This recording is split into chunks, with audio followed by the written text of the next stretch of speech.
ओम नमो नारायणा।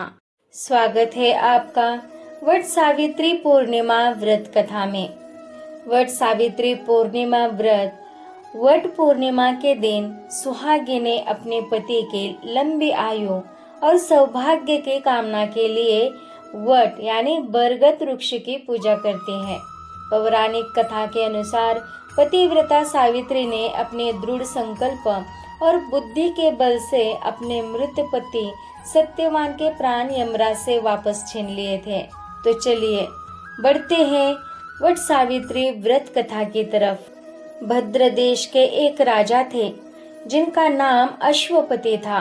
भद्र देश के राजा अश्वपति के कोई संतान न थी। उन्होंने संतान की प्राप्ति के लिए मंत्र उच्चारण के साथ साथ प्रतिदिन 1,00,000 आहुतियां दी। 18 वर्षों तक यह क्रम जारी रहा। इसके बाद सावित्री देवी ने प्रकट होकर वर दिया कि राजन, तुझे एक तेजस्वी कन्या पैदा होगी। सावित्री देवी की कृपा से जन्म लेने के कारण से कन्या का नाम सावित्री रखा गया। कन्या बड़ी होकर बेहद रूपवान हुई। योग्य वर न मिलने की वजह से सावित्री के पिता दुखी थे। उन्होंने कन्या को स्वयं वर तलाशने भेजा। सावित्री तपोवन में भटकने लगी।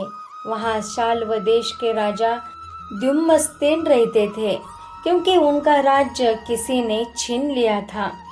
उनके पुत्र सत्यवान को देखकर सावित्री ने पति के रूप में उनका वरण किया। ऋषिराज नारद को जब यह बात पता चली तो वह राजा अश्वपति के पास पहुंचे और कहा कि हे राजन, यह क्या कर रहे हैं आप?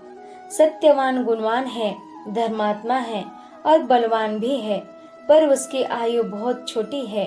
वह अल्पायु है। 1 वर्ष के बाद ही उसकी मृत्यु हो जाएगी। ऋषिराज नारद की बात सुनकर राजा अश्वपति घोर चिंता में डूब गए। सावित्री ने उनसे कारण पूछा तो राजा ने कहा, पुत्री, तुमने जिस राजकुमार को अपने वर के रूप में चुना है वह अल्पायु है। तुम्हें किसी और को अपना जीवन साथी बनाना चाहिए। इस पर सावित्री ने कहा कि पिताजी, आर्य कन्याएं अपने पति का एक बार ही वरण करती है। राजा एक बार ही आज्ञा देता है और पंडित एक ही बार प्रतिज्ञा करते हैं और कन्यादान भी एक ही बार किया जाता है। सावित्री हट करने लगी और बोली, मैं सत्यवान से ही विवाह करूंगी। राजा अश्वपति ने सावित्री का विवाह सत्यवान से कर दिया। सावित्री अपने ससुराल पहुंचते ही सास ससुर की सेवा करने लगी। समय बीतता चला गया। नारद मुनि ने सावित्री को पहले ही सत्यवान की मृत्यु के दिन के बारे में बता दिया था। वह दिन जैसे जैसे करीब आने लगा, सावित्री अधीर होने लगी। उन्होंने 3 दिन पहले से ही उपवास शुरू कर दिया। नारद मुनि द्वारा कथित निश्चित तिथि पर पितरों का पूजन किया।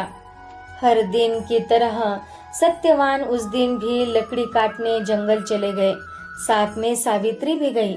जंगल में पहुंचकर सत्यवान लकड़ी काटने के लिए एक पेड़ पर चढ़ गए। तभी उसके सिर में तेज दर्द होने लगा। दर्द से व्याकुल सत्यवान पेड़ से नीचे उतर गए। सावित्री अपना भविष्य समझ गई। सत्यवान के सिर को गोद में रखकर सावित्री सत्यवान का सिर सहलाने लगी। तभी वहां यमराज आते दिखे। यमराज अपने साथ सत्यवान को ले जाने लगे। सावित्री भी उनके पीछे पीछे चल पड़ी। यमराज ने सावित्री को समझाने की कोशिश की, यही विधि का विधान है, लेकिन सावित्री नहीं मानी। सावित्री की निष्ठा और पति परायणता को देखकर यमराज ने सावित्री से कहा कि हे देवी, तुम धन्य हो, तुम मुझसे कोई भी वरदान मांगो। सावित्री ने कहा कि मेरे सास ससुर वनवासी और अंधे हैं, उन्हें आप दिव्य ज्योति प्रदान करें। यमराज ने कहा, ऐसा ही होगा, जाओ, अब लौट जाओ। लेकिन सावित्री अपने पति सत्यवान के पीछे पीछे चलती रही। यमराज ने कहा, देवी, तुम वापस जाओ। सावित्री ने कहा, भगवान, मुझे अपने पति देव के पीछे पीछे चलने में कोई परेशानी नहीं है।